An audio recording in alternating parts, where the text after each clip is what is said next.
Hello everyone, welcome to my floor. We're gonna do this real casual today.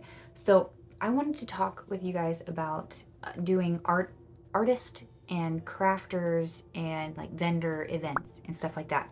I have been dabbling in doing this for a while, not a while, since last fall, so it's not a super long time. But I have learned a lot of interesting things, and I have been able to make my process super easy. I have gotten it to a point where I can do an entire event by myself. I can pack up everything at home, bring it all in my tiny car, and run the whole thing by myself and set it all up by myself, and then take it all down and bring it home by myself, which I think is a really big deal for people wanting to do this who may or may not have help. I don't do the really expensive events yet. I so far stick with events that are $50 or less to attend, and sometimes even the $50 ones, I'm kind of like, I don't know, maybe not this time. So I try to keep it cheap. I do this because I enjoy it, and if you are interested in starting to do these things too, to get your books out there or whatever your product is, a lot of these tips and things will help with lots of different types of products that you could be selling at an event. So first of all, how do you even find these events? This was a actually surprisingly difficult part of the process. The first event that I ever did last fall was at a local home and garden store, and I heard about it. I don't even remember how I heard about it. Some word of mouth. I heard somebody talking about it, and I was like, that sounds interesting. Maybe I want to try that. So I signed up for it, and then I had to quickly prepare everything that I needed to do this event, and I'll tell you about that in a second. But finding events can be really hard. They are everywhere now. Everybody is hip to the having events, because they can get money from anybody who has a booth there, whether there are customers or not. So a coffee shop could have an event because they have a little bit of space in their store or outside of their store. A park will have vendor and crafter events or farmers markets. Libraries will have events. Cities will have events. Like breweries will have events. So going to places that are near you, if you want to stay really local at first, and asking them if they're having an event and if you can sign up to be a vendor there, is a great place to start. Various local Facebook groups are a really good place to start too. Be very, very careful with Facebook though, and things like Facebook, probably Instagram and stuff too. I don't use Instagram or X, so I can't speak from experience there, but Facebook, there are so many scammers out there. Please be careful. If somebody claims there is an event happening somewhere, call that venue and be absolutely sure that there is an event happening there, and who you need to contact to have a booth at that event. Do not trust anyone who says, you can only pay for this event through me. I am accepting vendor payments here.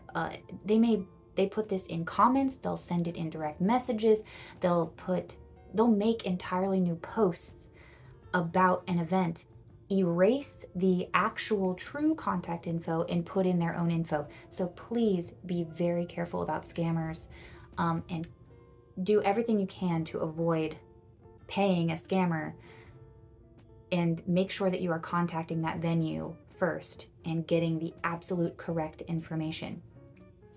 So that aside, you can find lots of events on Facebook. That is where I found a lot of mine. But I know what to look for when it comes to scammers. If you don't, just please be very, very careful about it. There are local websites for lots of different cities and towns that will have events posted on there. And yeah, so you can find these things everywhere. Another option is to go to an event and talk to a vendor and ask them for their list, for the list of events that they go to. They may not want to give that to you because a lot of vendors I have found don't want to share that information because they don't want competition and they don't want somebody to take a spot that could be theirs. It's unfortunate, but that's the the truth sometimes, and but there are lots of nice ones that will happily share their list with you. So that's a really good way to find some good events. And then of course you have to decide how much you want to spend on each event. Like I said, don't go over $50 right now. And so far I have made profit over on top of the cost of the event at every event that I've been to.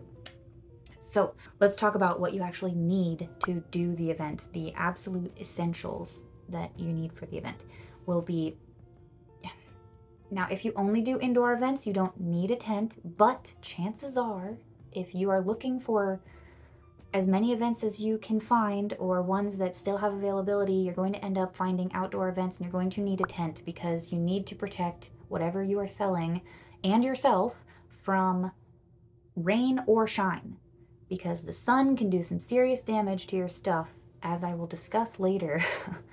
And the rain, of course, if you're selling books like I do, my children's books that I've illustrated, yeah, you have to protect from those things. Another very important thing would be something to keep your stuff safe in. I have plastic bins that I keep all of my books and all of my other things in that would protect from the rain, and yeah, just keeps everything in one spot, makes it really easy to travel everything around. The next essential thing would be a chair. So you will most likely need a chair at some point. You can sit on the ground. If you really don't want to bring a chair, don't bring a chair, but it's kind of nice to have a chair.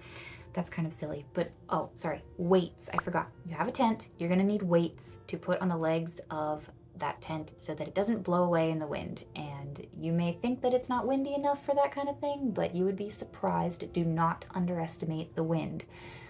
I have in the past, and I've had lots of things blow away. I caught all of those things, but just avoid that. Do not underestimate the wind. Bring weights, bring things that you can weigh all of your product down with as well.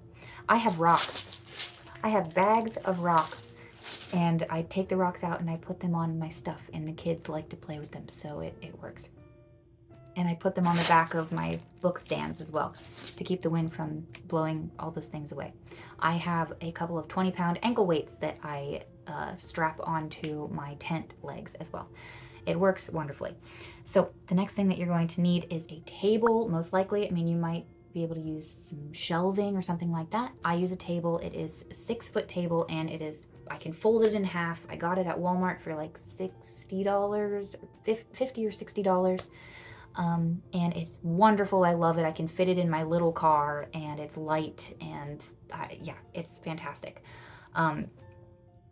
So you can get something like that, and it's not too expensive. The tent can be expensive. Try not to go super cheap, because tents can be very fragile, especially the cheaper ones, and they are kind of easy to damage. So go with a kind of nicer one. Mine was $120, which was more than I wanted to spend, but I'm glad that I did, because it has held up through a lot of events. And no matter how hard you try to keep it in good condition, anything can happen. So get something that's a little bit more sturdy, but still portable.